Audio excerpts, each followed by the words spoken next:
Iker Casillas does not hand out compliments. In 25 years at the top of world football, the man they called San Iker praised almost no one. So when he watched Japan face Brazil at the 2026 World Cup and said he had found the one young goalkeeper on the planet worthy of one day standing in goal for Real Madrid, the football world stopped and listened. The player he was talking about was not Spanish. He was not Brazilian. He was not the product of some famous European academy. He was a 23-year-old from a mid-table club in Italy, a goalkeeper who 5 years ago could not even get into his own club team in Japan. A kid who was once rejected by circumstance at every turn, who broke his hand 7 months before the biggest tournament of his life and nearly missed it altogether. His name is Zion Suzuki, and according to the greatest Spanish goalkeeper who ever lived, he is the future. This is the story of how a boy born in Newark, New Jersey, raised in the suburbs of Tokyo, shaped by rejection, doubt, and one catastrophic mistake broadcast across an entire continent, ended up producing a World Cup performance so extraordinary that Iker Casillas publicly declared him the heir to Thibaut Courtois. But to understand why the words of Iker Casillas carry so much weight, you first need to understand who Iker Casillas is. Because this is not a former player looking for attention. This is a man whose entire life was defined by the exact position he was evaluating. Casillas joined the Real Madrid Academy as a 9-year-old boy from the working-class Madrid neighborhood of Móstoles.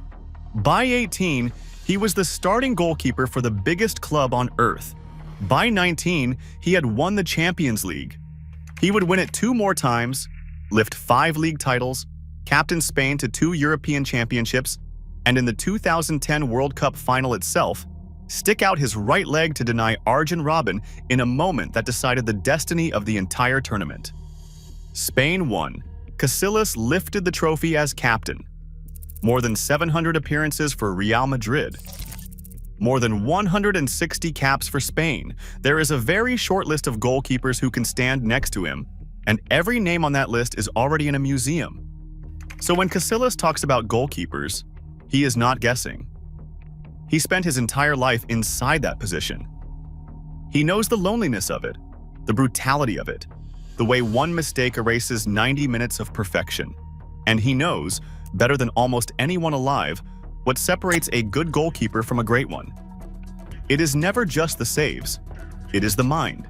Because football is about seeing things before everyone else does, seeing the pattern early. Casillas was not just praising Zion Suzuki, he was making a call. And that is where timing, risk, and information matter. This episode is sponsored by Kalshi, the largest prediction market in the United States. Here's what makes Kalshi different. You are not playing against a house. Kalshi is peer-to-peer trading. You buy a yes or no contract on whether something will happen, and you're trading directly against other users. Think of it like buying or selling a stock. The line isn't set by some algorithm working against you. It moves based on where the money goes. Public opinion sets the price. Right now, Spain qualifying for the World Cup final is trading at this probability, meaning a $100 trade pays out this amount with a correct prediction. And as that probability shifts, you can buy in or out of your position at any time to lock in a profit or cut a loss. Kalshi is CFTC approved, federally regulated, which is why it's available all across the country, including California and Texas.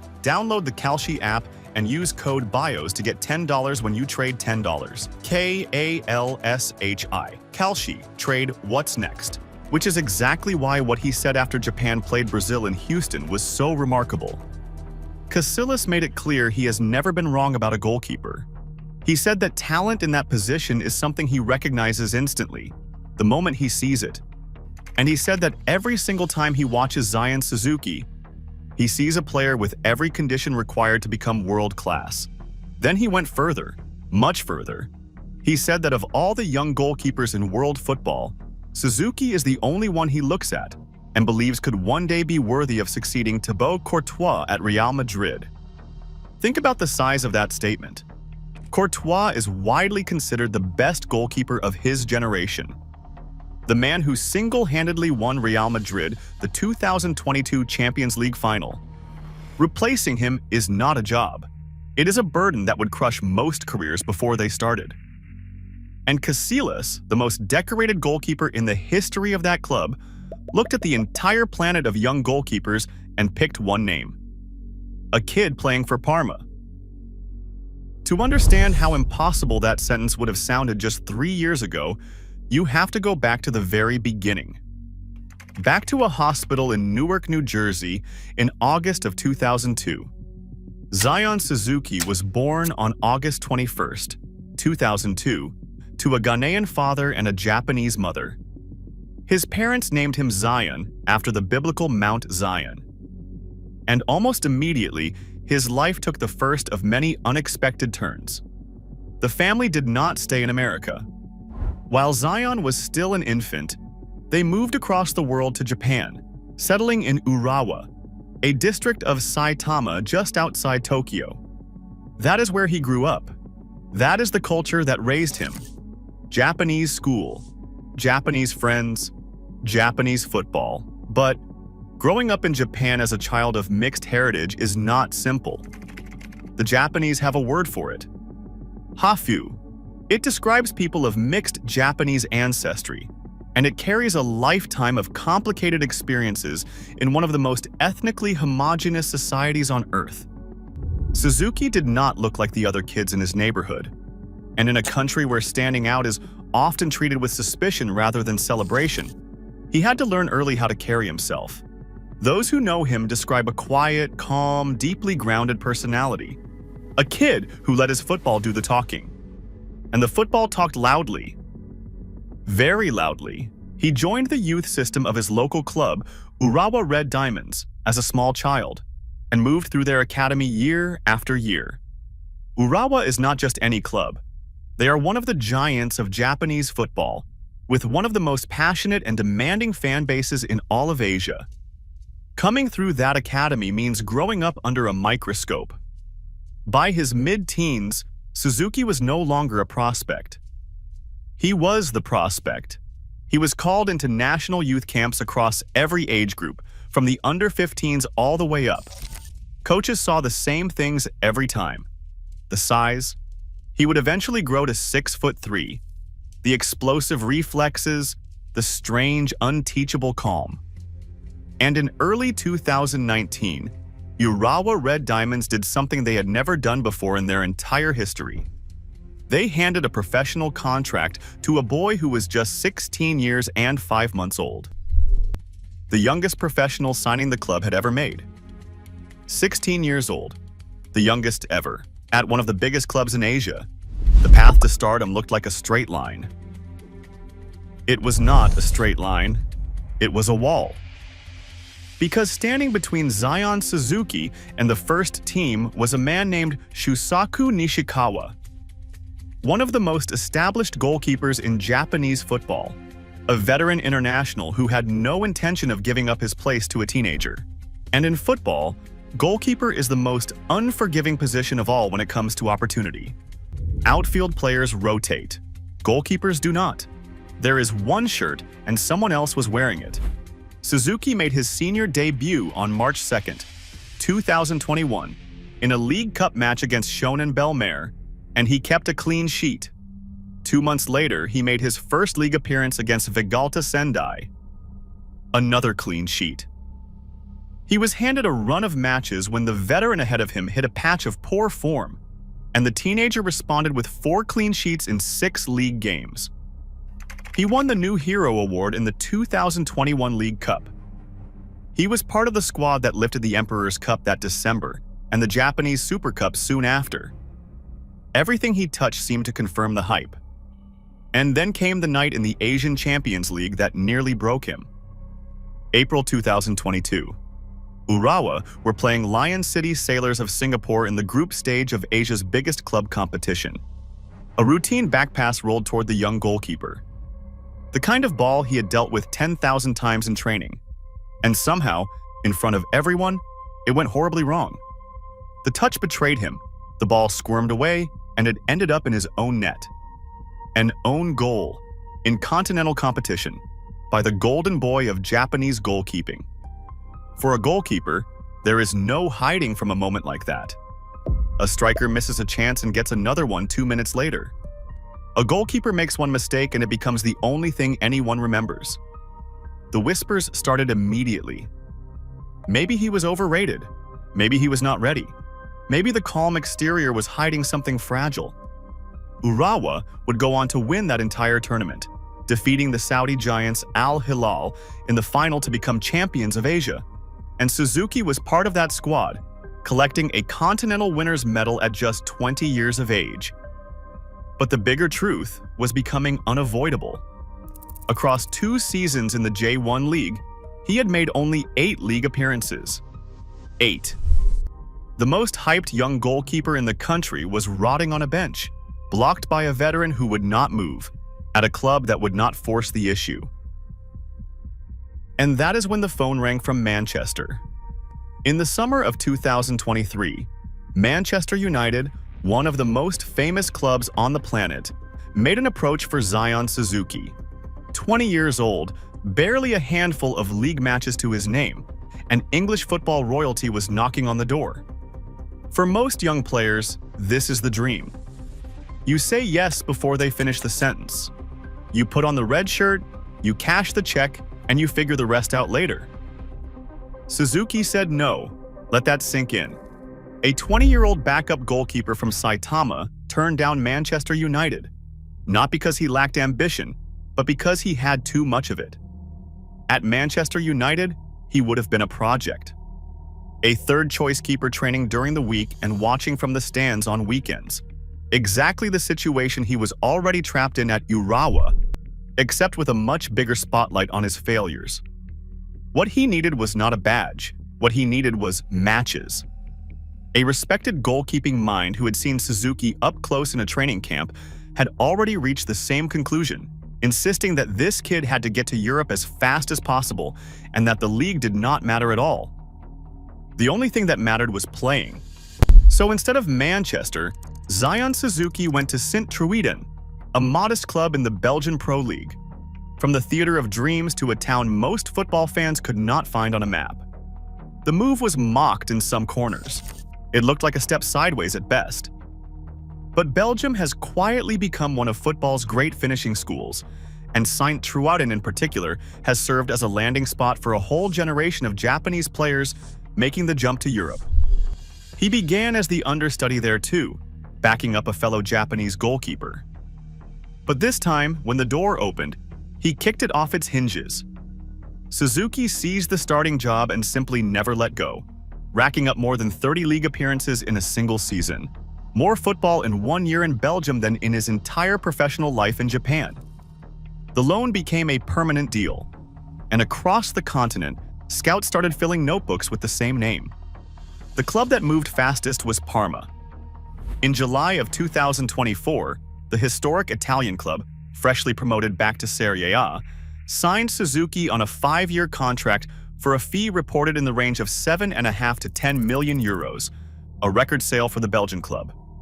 And with the stroke of a pen, history was made twice over. Suzuki became the first Japanese goalkeeper ever to play in Serie A, and he became only the second Japanese national team player ever to wear the Parma shirt. The first was Hidetoshi Nakata, arguably the greatest footballer Japan has ever exported, a man whose posters hung on bedroom walls across the country. Those were the footsteps Suzuki was now walking in. Italy, though, is a merciless place to learn the goalkeeping trade. Serie A is obsessed with defensive detail, and every positioning error is dissected on television for a week. Suzuki made his league debut on August 17, 2024, in a draw against Fiorentina, and the early months were a trial by fire. He has admitted himself that he made too many mistakes at the beginning, that he did not always live up to his responsibility as the last line of defense. Parma were fighting relegation, which meant their goalkeeper was under siege every single week. No hiding place. But something was happening inside that pressure cooker. The mistakes got rarer. The saves got bigger. Match by match, the quiet kid from Saitama was turning into one of the most reliable young goalkeepers in Italy.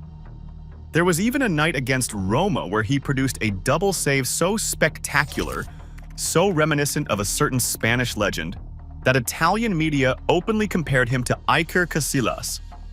Years before Casillas himself would ever say a word about him, the comparison was already in the air. Over his time at Parma, he would accumulate 13 clean sheets across nearly 60 appearances in all competitions, numbers earned behind a defense that spent most of its life under bombardment. The Giants began circling again. Manchester United, once rejected, renewed their interest. Bayern Munich were mentioned. This time, nobody was offering him a bench.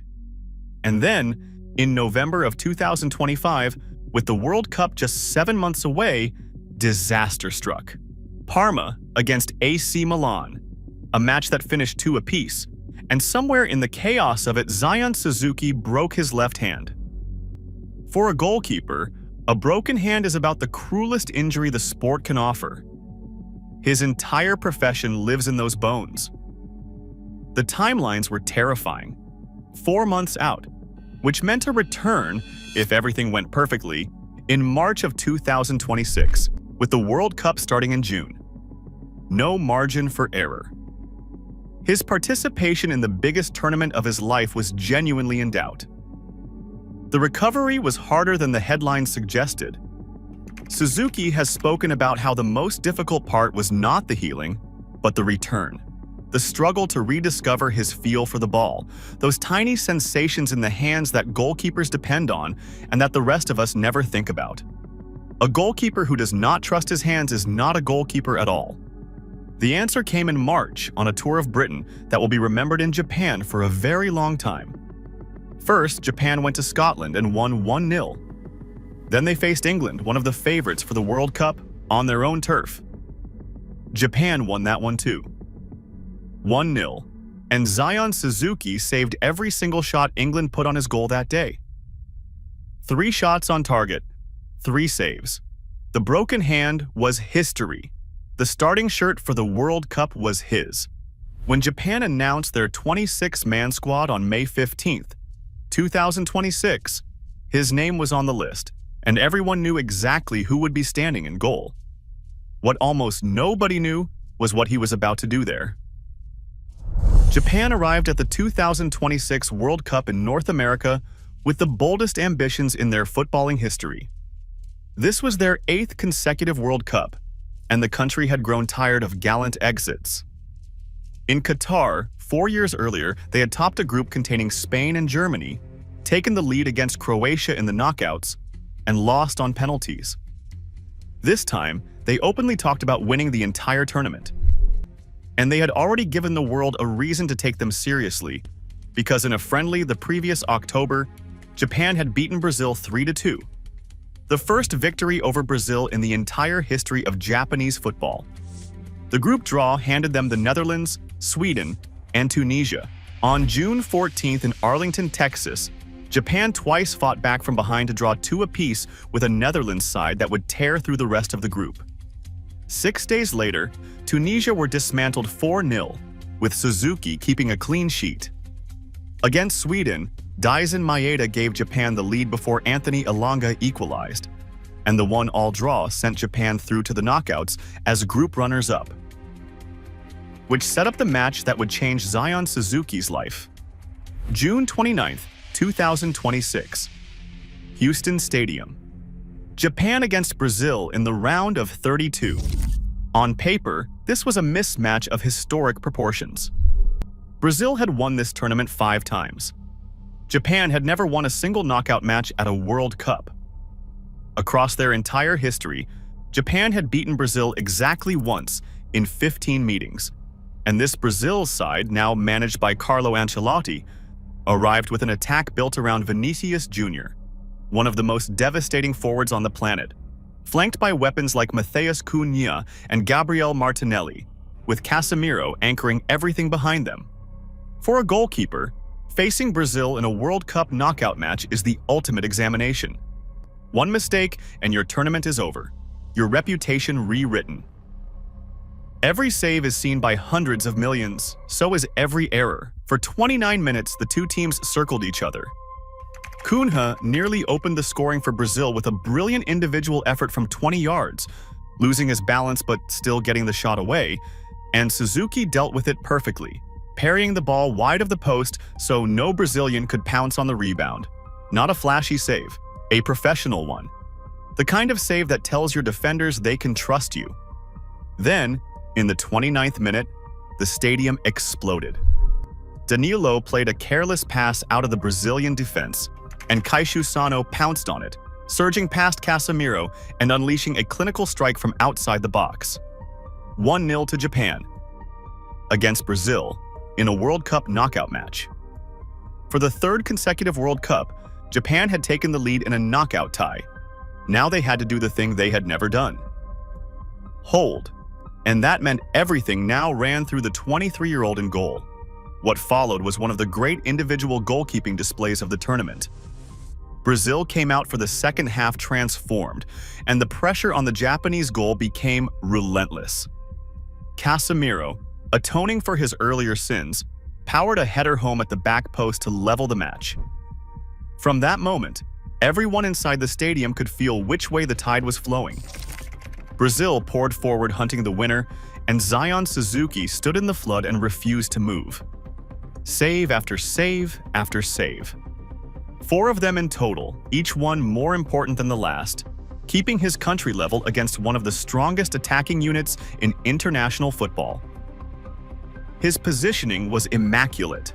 His decision-making, the exact quality that had betrayed him in that Champions League match in Asia all those years ago, was now flawless.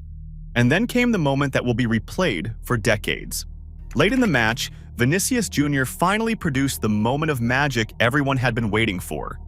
A stunning run through the heart of the Japanese defense, the kind of slaloming, impossible surge that has destroyed the best teams in Europe, finished with a strike destined for the corner of the net. It would have been remembered as one of the all-time great World Cup goals. It is not remembered that way because Zion Suzuki flew across his goal and tipped the ball onto the post with his fingertips. The stadium gasped, the commentators lost their minds. Vinicius stood with his hands on his head, unable to believe what had just been taken from him. That save, more than any other single moment, is what Iker Casillas was talking about. Because Casillas built his legend on exactly those saves. Not the routine ones, the impossible ones. The ones that arrive in the biggest matches, at the worst possible moments, when the entire weight of a nation is pressing down on your shoulders. Football, though, is cruel in ways that respect no performance. Deep into stoppage time, in the 95th minute, with extra time seconds away, Bruno Guimaraes slipped a pass through to the substitute Gabriel Martinelli, who curled a clinical finish beyond even Suzuki's reach. 2-1 Brazil. Full-time moments later. Japan were out of the World Cup, beaten at the death. Their lead in a knockout match surrendered for the 3rd tournament in a row. Suzuki finished with 4 saves and a broken heart.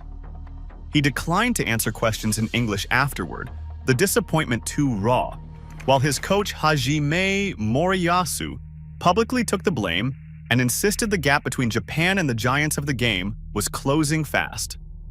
Japan went home. But something unusual happened in the days that followed. The conversation was not really about Brazil.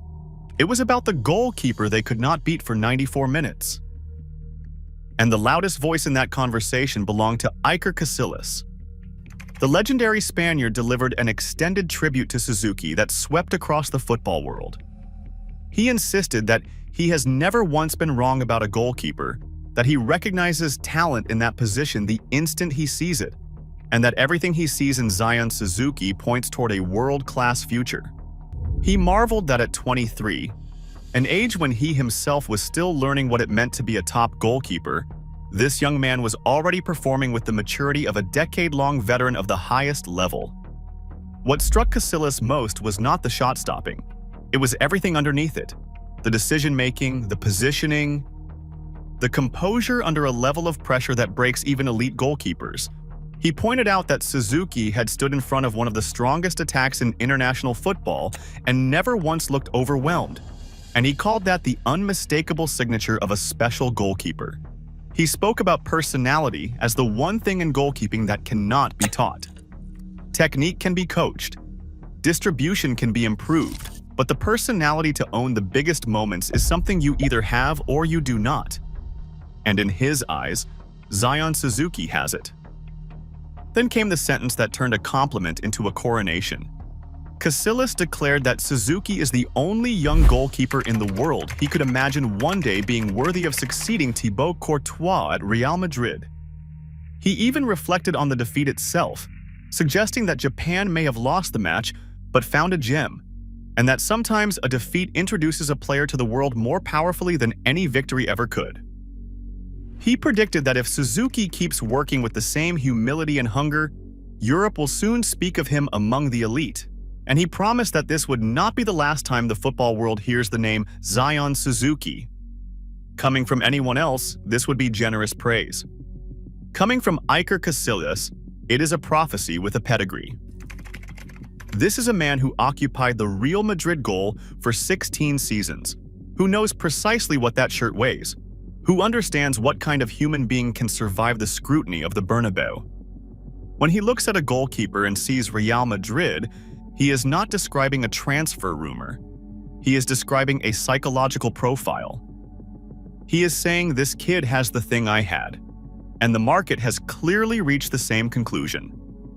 Within days of the World Cup exit, the transfer speculation exploded. Leeds United emerged as the club leading the race, reportedly prepared to pay as much as £25 million, with claims that the goalkeeper himself would welcome the move to the Premier League. Manchester United, the club he once turned down, are linked yet again. Aston Villa have been mentioned. Juventus are reported to hold serious interest of their own, which would keep him in Italy at one of the true giants of the game. A player who cost Parma roughly €7.5 million 2 years ago is now valued at more than 3 times that figure, and rising with every headline. Wherever he lands next, the trajectory is unmistakable. And when you step back and look at the whole story, the shape of it is almost unbelievable. A boy born in Newark to a Ghanaian father and a Japanese mother who grew up navigating 2 identities in a society that did not always know what to make of him. A prodigy who became the youngest professional signing in the history of his boyhood club and then could not get a game. A young man who watched a routine back pass become a nightmare own goal on the continental stage, who turned down Manchester United when saying yes would have been the easy applause line, who chose a small town in Belgium because playing mattered more than posing. A pioneer who became the first Japanese goalkeeper in the history of Serie A, survived a relegation battle, broke his hand on the eve of the World Cup, fought his way back in 4 months, shut out England in London, and then stood in front of Brazil on the biggest stage in sport and produced the performance of the tournament in defeat. There is a long tradition of World Cups introducing goalkeepers to history. Gordon Banks in 1970 making a save against Pelé so famous it has its own name. Casillas himself in 2010, deciding a final with his right boot. In the summer of 2026, in a stadium in Houston, the tournament found Zion Suzuki. Japan's wait for a knockout victory goes on, and that pain is real. 3 straight World Cups, 3 leads, 3 exits. But nations build their futures on players like this. Japanese football has spent 30 years exporting brilliant attackers and tireless midfielders to every league in Europe. What it has never produced until now is a goalkeeper the whole world wants. That position now belongs for the next decade to a 23-year-old who has already survived more setbacks than most players face in a career. Iker Casillas says he has never been wrong about a goalkeeper. His entire legend rests on judgment, on reading the game a half second before it happens, on knowing. And he watched Zion Suzuki and saw a future Real Madrid keeper. Maybe that future arrives in Madrid, maybe in Manchester, maybe in Turin or Leeds. But one thing is certain. The quiet kid from Saitama who could not get off the bench is now the goalkeeper. The greatest of them all refuses to stop talking about. And the football world has learned over 25 years that when Iker Casillas sees something in a goalkeeper, the only smart move is to keep watching. Like and subscribe for more deep dives into the players and moments shaping the beautiful game. Until next time.